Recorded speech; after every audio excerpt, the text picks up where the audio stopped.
섬김으로 세우는 하나님 나라란 제목으로 하나님 말씀 함께 나누겠습니다. 오늘 말씀에서 예수님께서 제자들을 부르셨습니다. 전체 모임을 소집하신 것인데요. 부르신 이유가 있습니다. 왜냐하면 제자들이 서로 싸우고 있었기 때문입니다. 제자들은 왜 싸우고 있었을까요? 그 당시는 예루살렘으로 올라가는 길이었습니다. 제자들은 예수님께서 예루살렘에 올라가시면 왕으로 등극하실 것이라고 믿고 있었습니다. 많은 기적과 이사를 행하시고 하나님 말씀 능력으로 가르치신 예수님이 왕이 되실 텐데, 그러면 제자들은 어떻게 될까요? 제자들은 예수님 왕이 되시면 한 자리를 해서 더 열심히 섬기고 싶은 마음이 있었습니다. 그런데 예수님은 예루살렘에 올라가시면서 계속 이상한 말씀을 하셨습니다. 예루살렘에 올라가시면 대제사장들과 서기관들이 예수님을 체포할 거다. 그래서 이방인들에게 넘겨줄 거다. 죽이기로 결의할 거다. 그러면서 이방인들은 빌라도와 로마 군병들은 예수님 욕보이고 침뱉으며 채찍질을 할 거다. 결국 십자가에서 죽으실 것이다. 그렇지만 걱정하지 말라 하시면서 내가 다시 살아날 거다. 이 말씀을 예수님께서 하시는 거죠. 반복해서 말씀하셨습니다. 제자들이 그 말이 들리지가 않았습니다.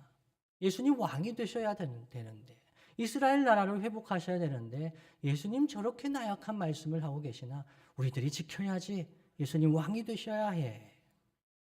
그 말을 들으려고도 하지 않았고 믿으려고도 하지 않았습니다. 바로 그때 마태복음 20장 20절에 보면 세베대의 아들 야고보와 요한의 어머니가 그 제자들에게 불을 지릅니다.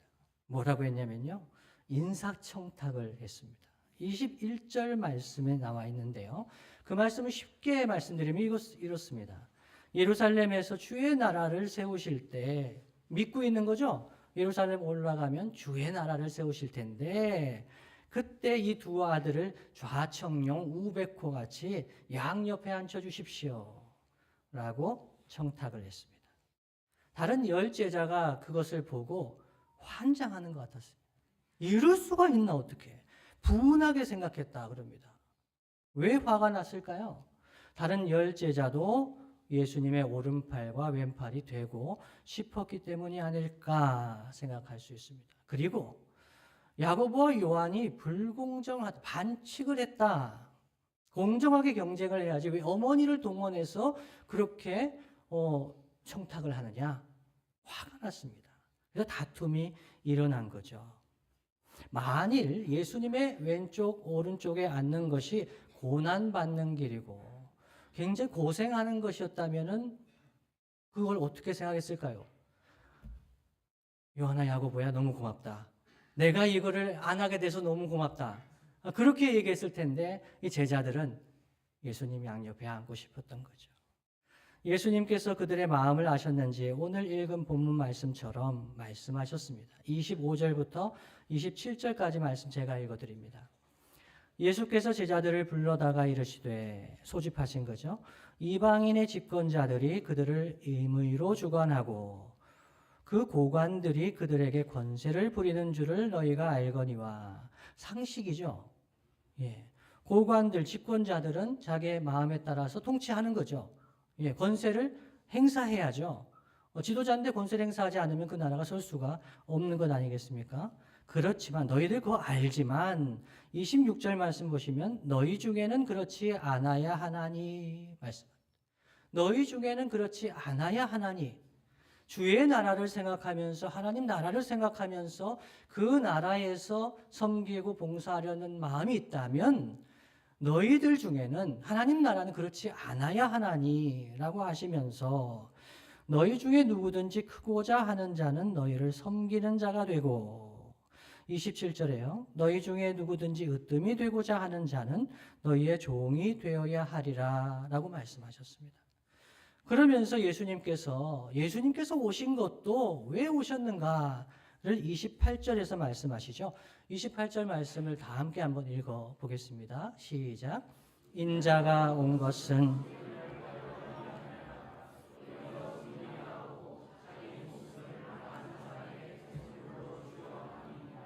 아멘. 예수님 또 이렇게 얘기하시는 거예요. 인자가 온 것은 섬김을 받으려 함이 아니라 오히려 도리어 섬기려 하고까지는 예수님 섬겨주시는 거죠. 이렇게 생각할 수 있는데 자기 목숨을 많은 사람의 대속물로 주려 함이니라 죽으실 것이라는 것을 또 이야기를 하시는 거죠. 여러분, 예수님이 왜 이러실까요? 제자들의 입장에서 한번 생각해 보시죠. 그렇게 해서 하나님의 나라가, 주의 나라가 세워지겠습니까? 예수님께서 왕이 되셔서 불의한 로마의 권력, 그리고 그 서기관과 바리새인들, 대제사장들 다 청소하시고 하나님 나라, 사랑과 공의의 나라를 굳게 세워주셔야 되는데 예수님 왕이 되셔야 제자들도 살고 그 민족들도 살 텐데 대제사장들과 서기관들에게 정죄받고 로마 총독과 군인들에게 죄인 취급당하시고 죽으시면 예수님이 살아나신들, 부활하신들 죄인 아닙니까?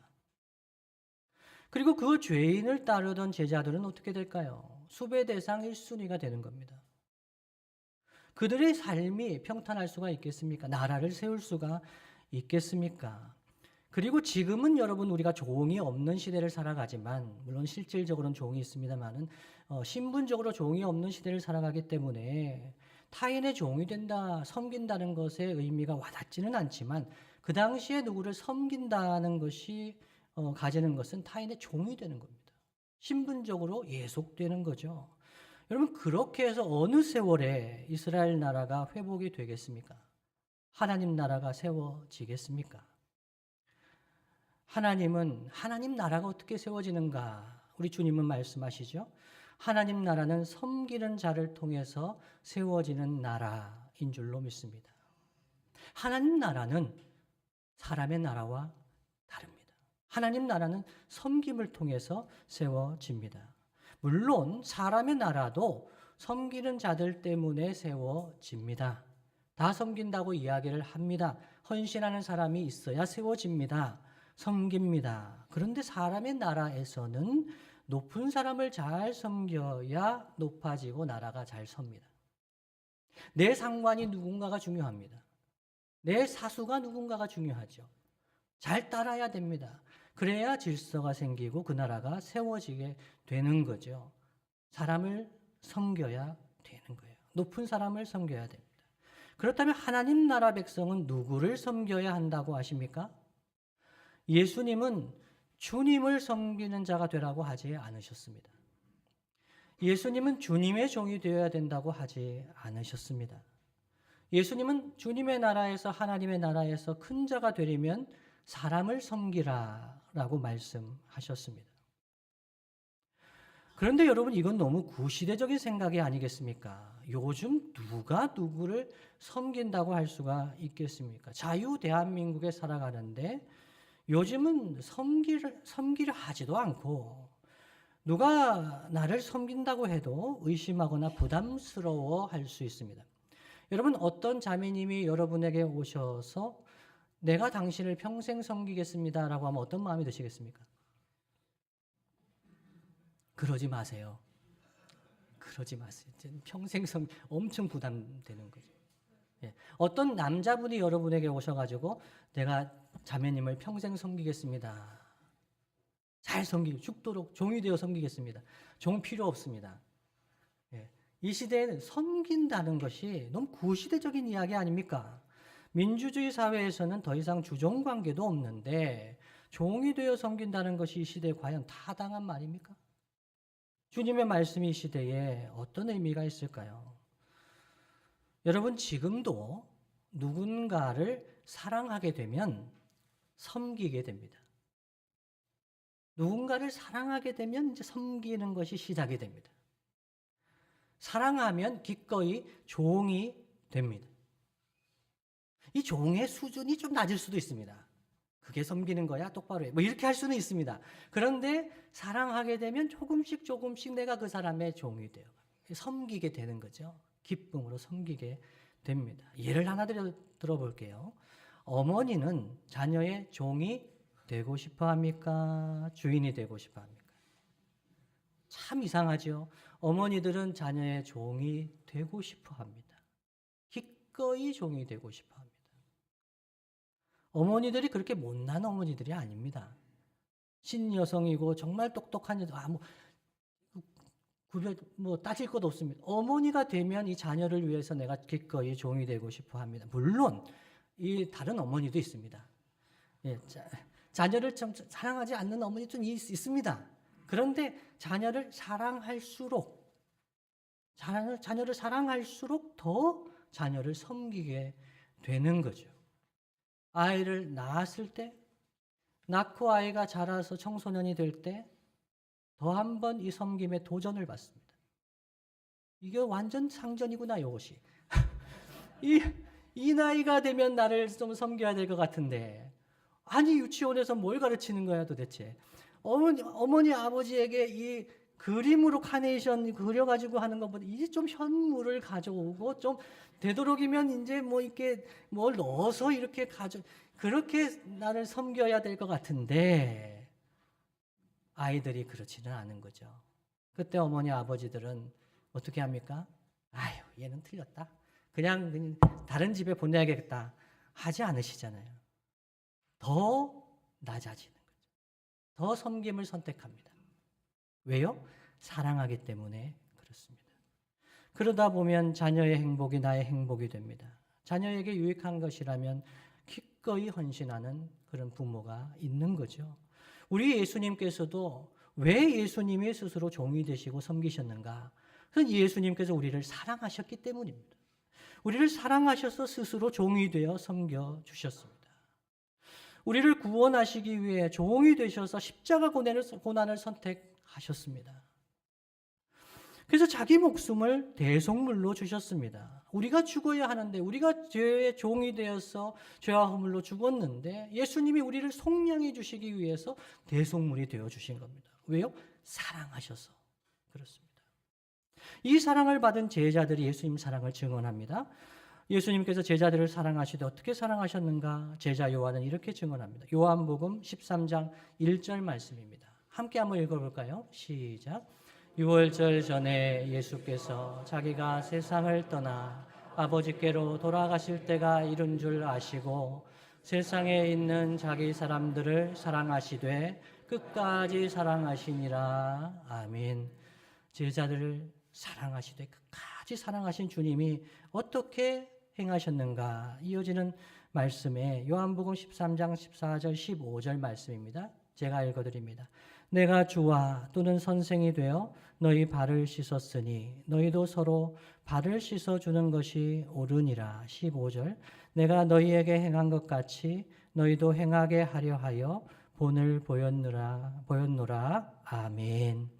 예수님은 요한과 제자들의 발을 씻어주시면서 너희가 내 발도 씻어라 라고 하지 않으셨습니다. 예수님은 제자들을 섬겨주시면서 너희도 나를 섬겨라 라고 얘기하지 않으셨습니다.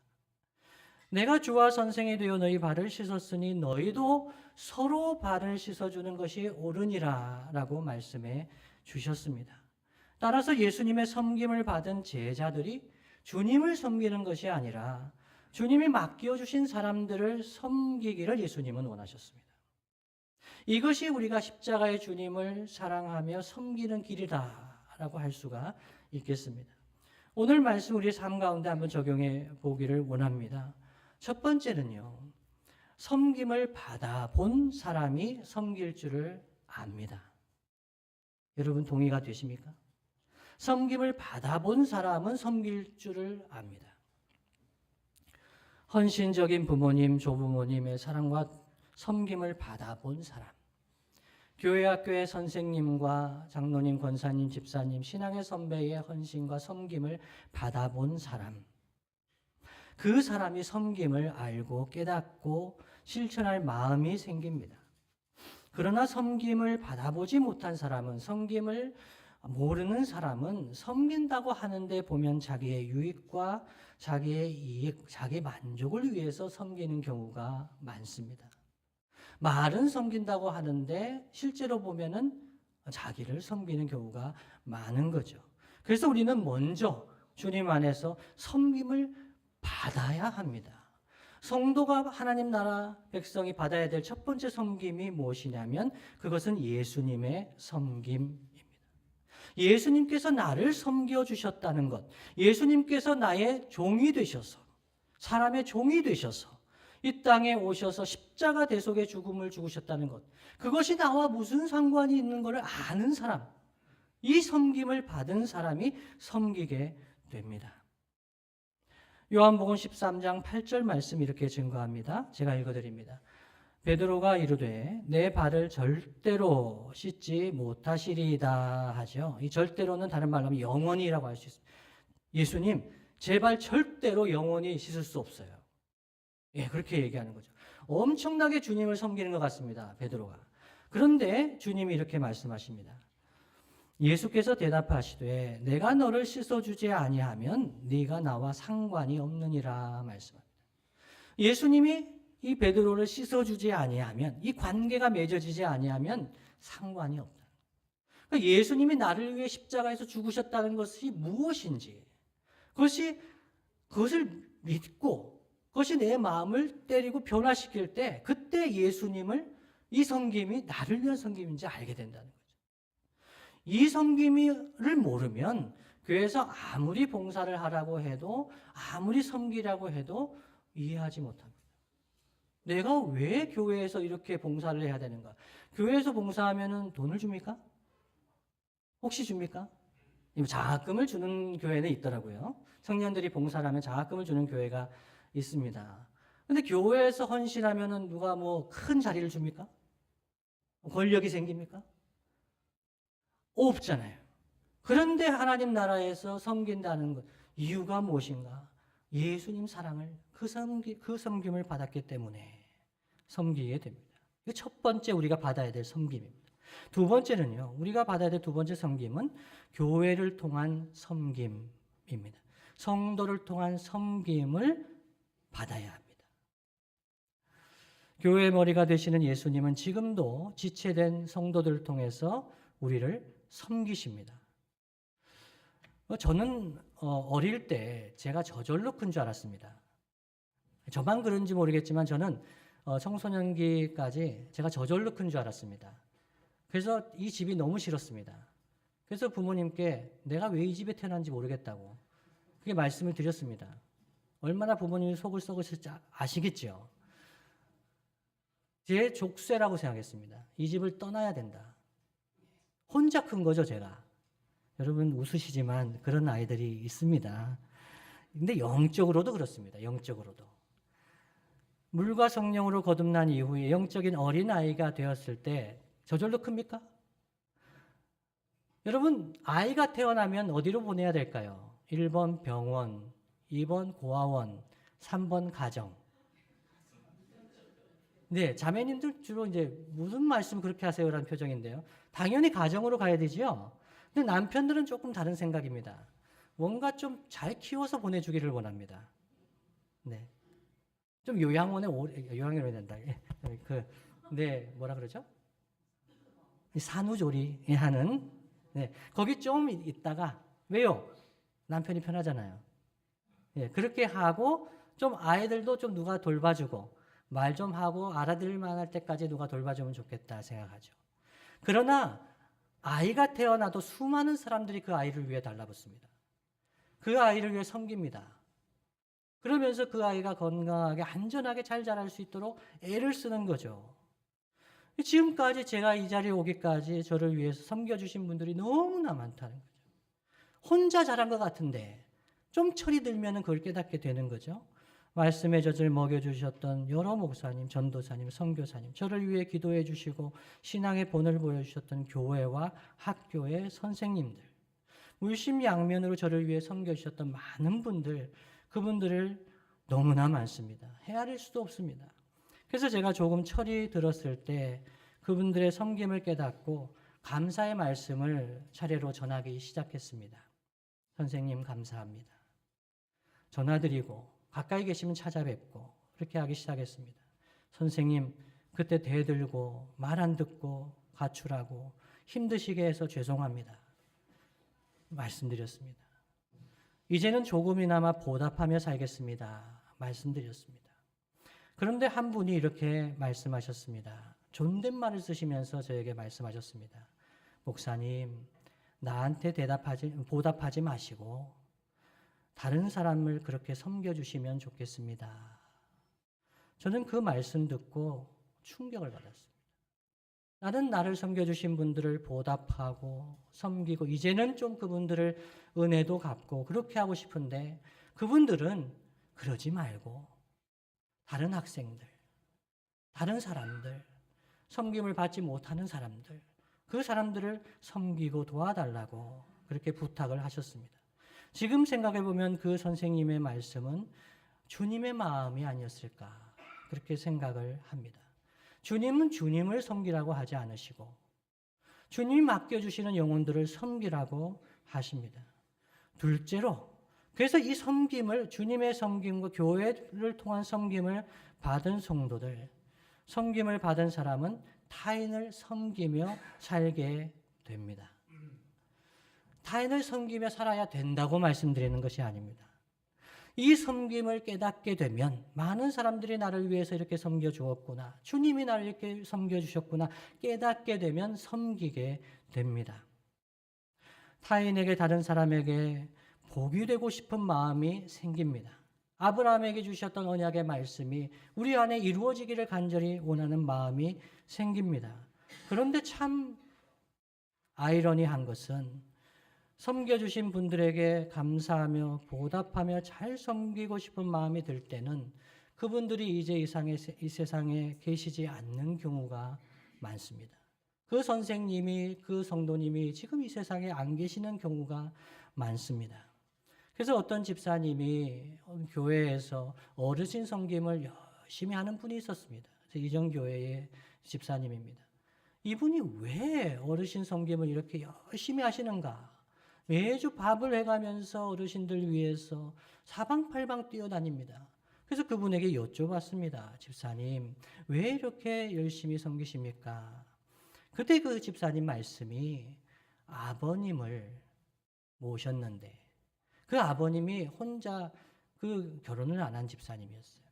그분이 그 아버님 모시면서 끝까지 모셨는데 그 아버님 돌아가서 천국 가시고 나서도 그 아버님께 효도를 다 못한 것 때문에 그 어르신들에게 대신 효도하신다는 거예요. 그 마음을 그 말씀 들으면서 얼마나 부끄러웠는지 모릅니다. 섬김을 받은 사람은 그 감사의 마음을 깨닫게 될 때 다른 사람에게 섬길 마음이 생깁니다.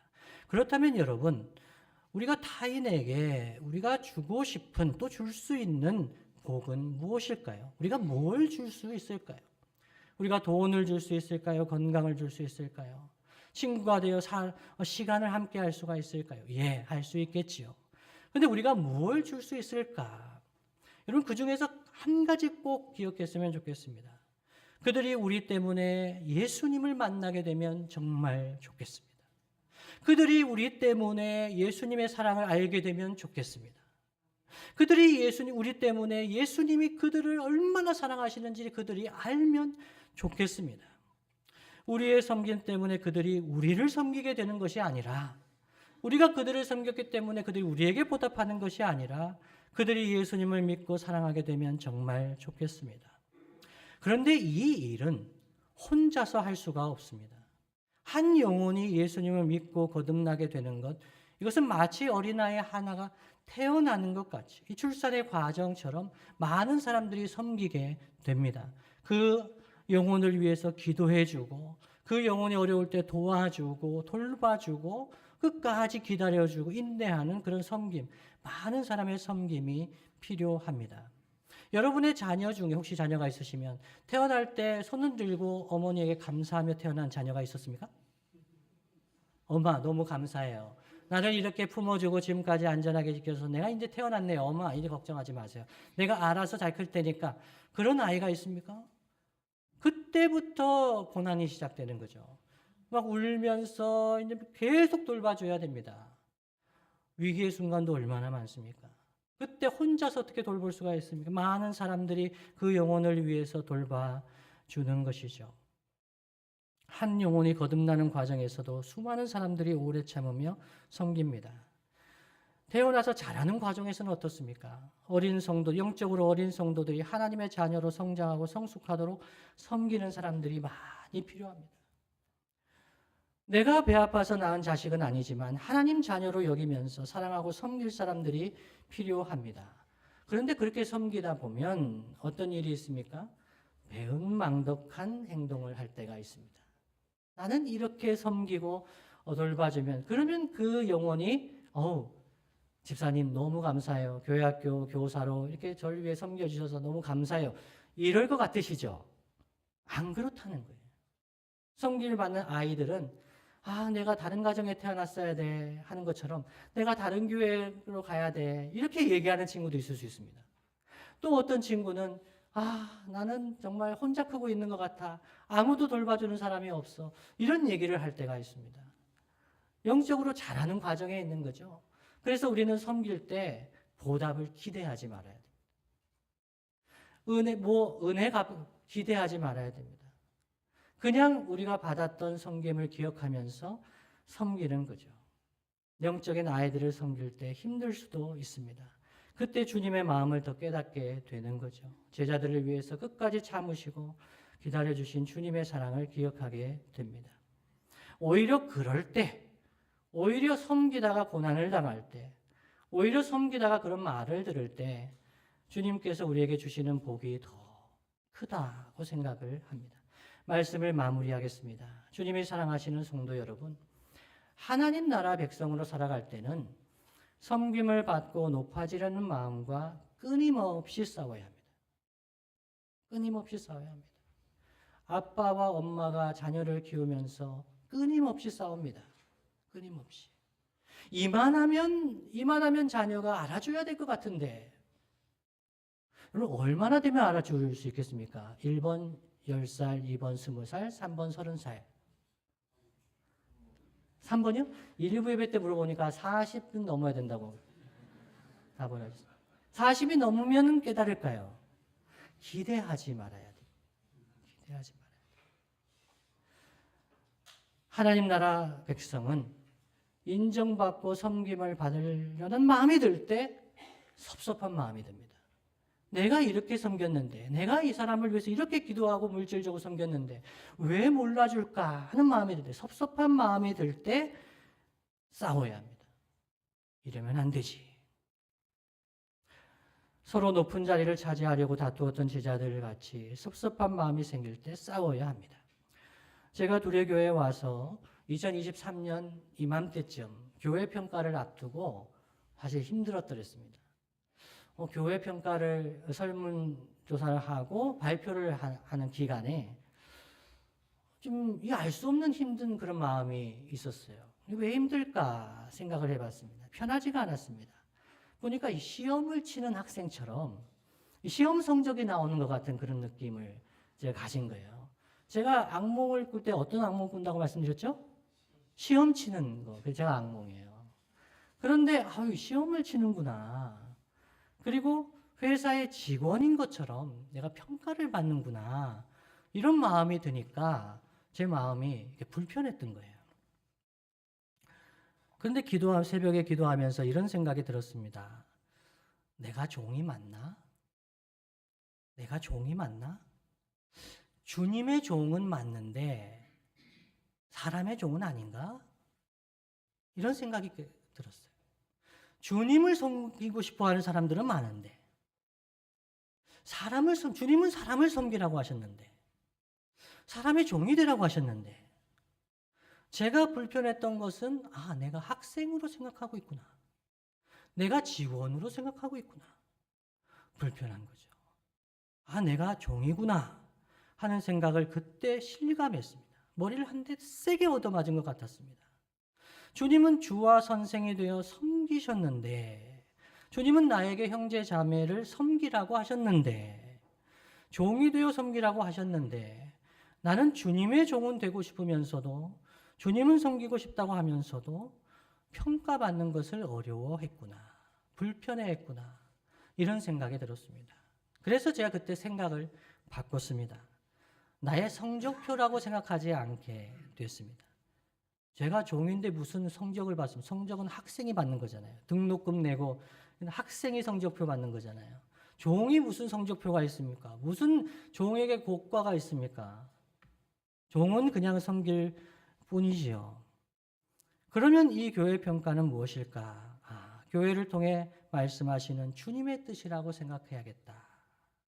그래서 그때부터 그 다음에는 평가 설문을 보지 않습니다. 그리고 먼저 결과가 나오면 저에게 보내주십니다. 안 봅니다. 성도들과 똑같이 오늘 오후 시간 2시에 함께 모여서 주님이 우리에게 하시는 말씀으로 듣습니다. 종은 듣고 그것이 성적표라고 생각하면 던져버리면 됩니다. 내 성적이야 끝. 그렇지만 교회 평가를 하는 이유가 무엇입니까? 내년의 목회를 위해서, 교회를 위해서 어떻게 해야 될까? 주님의 음성을 분별하는 시간이 아니겠습니까? 그래서 제가 듣고 2026년의 목회에 잘 반영하는 것이 종의 일이라고 생각합니다. 부족한 것이 있으면 목회에 잘 반영해야 하는 것이죠. 주님이 사랑하시는 성도 여러분, 주님께서 우리를 이 땅에 아직 살게 하시는 이유가 무엇일까? 여러 가지 이유가 있겠지만 저는 좀 더 섬길 일이 있어서가 아닐까? 좀 더 섬길 사람이 있어서가 아닐까? 이런 생각을 합니다. 비록 섬김을 받지 못해서 알아주지 않는다고 섭섭한 마음이 들 때도 있지만 그러나 지금 시간이 있을 때 건강이 있을 때 하나님 우리에게 맡겨주신 사람들을 섬기면서 가족과 이웃에게 복이 되는 저와 여러분 되시기를 예수님의 이름으로 축복합니다. 다 함께